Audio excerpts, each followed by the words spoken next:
This one comes up more than you might think. What's the deal with automatic running boards on the Ford F-150?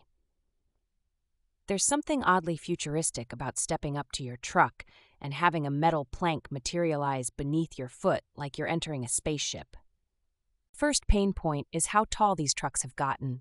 I'm 6 feet tall, and an F-150 Super Crew still looks like it was built to defend against orcs.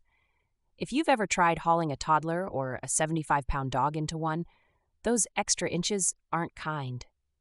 That's where automatic running boards come in. At first glance, they seem like a flex. Let's face it, there's a James Bond factor. But after a week of use, you'll realize they're a practical solution, reducing that Olympic pole vault you do every time you get in and out. Pro tip: the boards drop down about 6 inches, which genuinely changes ease of access by 40%, my rough estimate. The actual mechanism is neat. There's a little electric motor hidden away, and it deploys the board when you open the door. Close the door, the board tucks back up. Less exposed time means way less road grime or winter slush caking your boards like a layer cake, the pain of fixed steps in rainy Oregon. Install is its own thing. The factory option is obviously straightforward, but if you're going aftermarket, don't expect plug-and-play magic.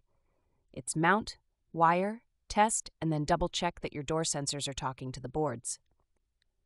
Bonus if you don't pinch a wire in the process. Cost is a hot topic. The factory boards can add $1,000 to $1,800 to the price of your F-150. Ouch. Aftermarket kits run $800 and up, and either way, installation isn't cheap. I always weigh that against the daily hassle of climbing in and out, though. If you do it twice a day for 5 years, that's over 3,600 fewer awkward hops. Durability? Usually more robust than you'd guess. Early worries about failing hinges and flaky electronics did shake trust, but newer designs are rated to hold 400 to 600 pounds per side. That's solid. Still, deep icy winters can slow them up, so a quick spritz of silicone lube twice a year religiously keeps those motors zipping along. One underrated benefit: the looks. With the boards retracted, your truck keeps those clean sidelines like it's photoshopped for a magazine. If you like a lifted look without the knobby step rails sticking out 24/7, you'll appreciate the effect more than you realize. Here's something most people don't expect. Running boards become a gatekeeper for your interior. Mud, grime, and even fast food wrappers tend to stay outside because now there's an obvious step-up pause. In Portland, that means less of our special brand of rain-soaked street gunk on your floor mats. Maintenance is minimal, but you do need to rinse them off if you go off-roading through the swamp that is any Northwest Forest trail. If you're a heavy-duty user, inspect the mounting points twice a year. Bolts can loosen, especially after winter freeze-thaw cycles. A word of warning: they make a surprising difference in resale. Trucks with factory automatic boards often sell for $1,000 more, and private buyers specifically ask for them.